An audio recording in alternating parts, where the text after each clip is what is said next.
इसलिए दोस्तों 5 तथ्य बिल्कुल साफ हैं। नंबर 1, जमीन कांग्रेस की सरकार ने नहीं, नाथाराम और हरिराम को बीजेपी की सरकार ने अलॉट की थी। मोदी जी बताइए आपने क्यों की थी? बीजेपी बताइए आपने ये जमीन क्यों अलॉट की थी? आप ही कह रहे हैं कि वो दोनों आदमी फर्जी थे, तो बीजेपी के कौन से नेता उस फर्जीवाड़े में शामिल थे और मोदी जी और नड्डा जी उस फर्जीवाड़े में उन पर फर्जीवाड़े का मुकदमा दर्ज करके कब कार्रवाई करेंगे?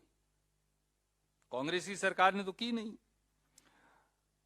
रॉबर्ट वड्रा जी ने या स्काईलाइट ने कोई वो जमीन जब खरीदी तो वो 3 साल बाद, वो भी जब वो बिक गई थी, एक आदमी को अलॉट की, उसके नाम जमाबंदी हुई, दूसरे आदमी को रजिस्टर्ड सेल डीड हुआ, उसके नाम जमाबंदी हुई, उसके 3 साल बाद उन्होंने बाजार भाव पे वो खरीद ली।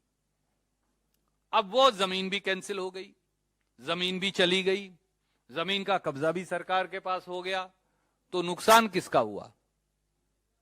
बेचने वाला तो अपने पैसे लेके घर चला गया, जिसकी जमीन थी सरकार की जमीन उसके पास चली गई, उनके पास रह गया एक कागज जिसके कोई मायने नहीं।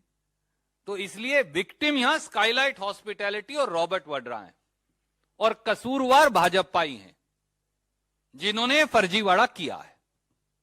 नंबर 3, अगर कुछ था तो भैया 2008 के बाद तो आप ही की सरकार थी, 2008 तक तो आपकी सरकार थी और 13 के बाद फिर आपकी सरकार थी 5 साल। कांग्रेस की तो 8 से 13 के बीच में ही थी, 14 के बाद फिर आपकी सरकार थी।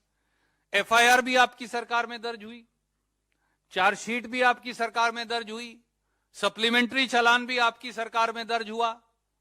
तो फिर रॉबर्ट वड्रा जी का या स्काईलाइट हॉस्पिटैलिटी का कोई नाम तो है नहीं,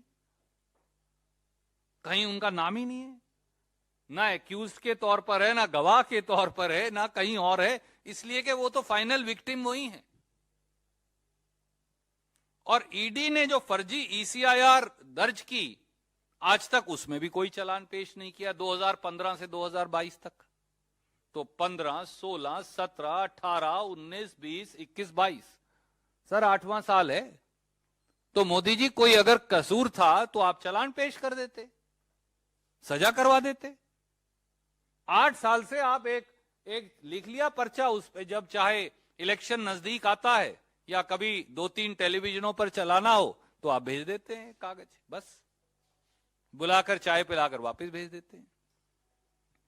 और हाई कोर्ट ने कोई adverse finding Shri Robert Vadra के खिलाफ या स्काईलाइट के खिलाफ दी ही नहीं, जो मैंने आपको पढ़कर सुनाया। इसलिए इस प्रकार की बेवकूफियां करने से पहले भाजपा के मित्रों को मेरी ये राय है कि कम से कम थोड़ा सा पढ़ लिख लें, तो नफरत की जो आग में आप धधक रहे हैं वो पक्की बेवकूफियां करने से बच जाएंगे।